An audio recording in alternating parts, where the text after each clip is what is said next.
आज ही Doubtnut app download करें। Doubtnut पर होगा अब आपके सभी मैथ्स, केमिस्ट्री, फिजिक्स और बायोलॉजी डाउट्स का सफाया। बस अपने क्वेश्चन की फोटो खींचो, उसे क्रॉप करो और तुरंत वीडियो सोल्यूशन पाओ। Download now.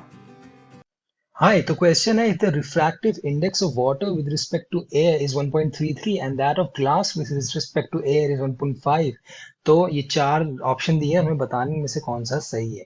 बेसिकली कुछ लिख लेते हैं। द रिफ्रैक्टिव इंडेक्स ऑफ लिखा है इसमें water with respect to air is 1.33 and the refractive index of glass with respect to air is 1.5, right. तो और हम अज्यूम करते हैं कि एयर का रिफ्रैक्टिव इंडेक्स इज 1, एयर का इज 1, राइट। तो हम देख सकते हैं 1.33 and 1.5 both are greater than 1, यानी कि इन दोनों को रिफ्रैक्टिव इंडिसेस एयर से ज्यादा है। एंड अगर हम देखें तो ग्लास का रिफ्रैक्टिव इंडेक्स यानी कि the refractive index of glass with respect to water, अगर हम देखें तो वो आ जाएगा refractive index of glass with respect to air upon refractive index of water with respect to air. It is 1.5 upon 1.33 which is of course a term that is greater than 1, यानी कि ये भी वाटर से बड़ा ही है। और अगर ये रेशियो बड़ा आ रहा है इसका मतलब refractive index of glass is greater than refractive index of water.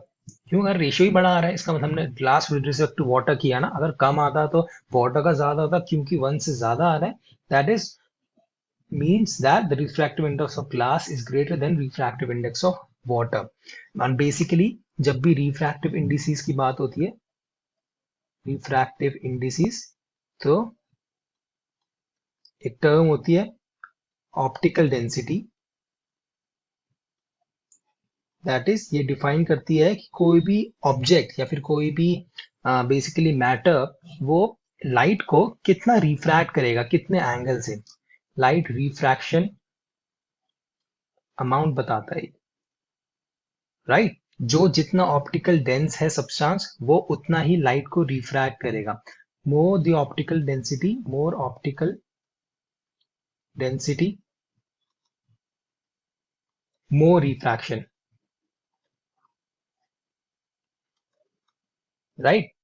More optical density more refraction, तभी हम कहते हैं कि लेट्स से ये एयर है, एक कंटेनर में एयर है, ए आई आर। इससे अगर हमने यहाँ से बीम मारी तो ये स्ट्रेट पास करेगी, राइट, ये स्ट्रेट पास करेगी। बट एक कंटेनर में लेट्स से यहाँ एयर है एंड यहाँ ग्लास है, ये वाली तो स्ट्रेट पास करेगी ही जो एयर से जा रही है, क्योंकि ग्लास का refractive index is greater than air, तो ये बीम मुड़ जाएगी। यहाँ पे ग्लास की जगह कुछ और होता तो वो बीम उसी हिसाब से मुड़ती जो उसका रिफ्रैक्टिव इंडेक्स है। तो अब हम ऑप्शंस देख लेते हैं। पहला ऑप्शन है water is optically denser then glass.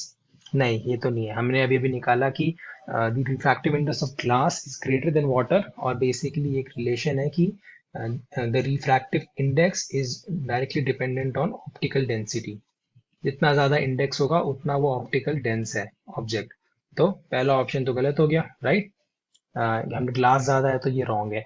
Air is optically densest of all three, air सबसे कम डेंस है। क्यों? क्योंकि उसका रिफ्रैक्टिव इंडेक्स तीनों से ही दोनों से कम है, 1.5 1.33 से 1 कम है, तो ये भी गलत है। Air's optical density is between glass and air, wrong. क्यों? एयर ऑप्टिकल डेंसिटी देखिए, जैसे n is directly proportional to optical density, क्योंकि इन दोनों की ही ज्यादा है एयर से, तो it is having optical density that is less than glass and air, दोनों से कम है, बिटवीन नहीं, एंड रॉन्ग। चौथा ऑप्शन है glass is optically dense then water. हाँ, ये करेक्ट है ना, हमने अभी भी प्रूव किया glass is optically denser than water, उसका रिफ्रैक्टिव इंडेक्स वाटर से ज्यादा है, तो वो, और n is directly proportional to optical density, तो वो ज्यादा डेंस है वाटर से, and so fourth is the correct answer. Class 6 से 12 से लेके नीट, IIT, जेई मेंस और एडवांस के लेवल तक 10 मिलियन से ज्यादा स्टूडेंट्स का भरोसा। आज ही डाउनलोड करें डाउटनेट ऐप या व्हाट्सएप कीजिए अपने डाउट्स 8400 400 400 पर।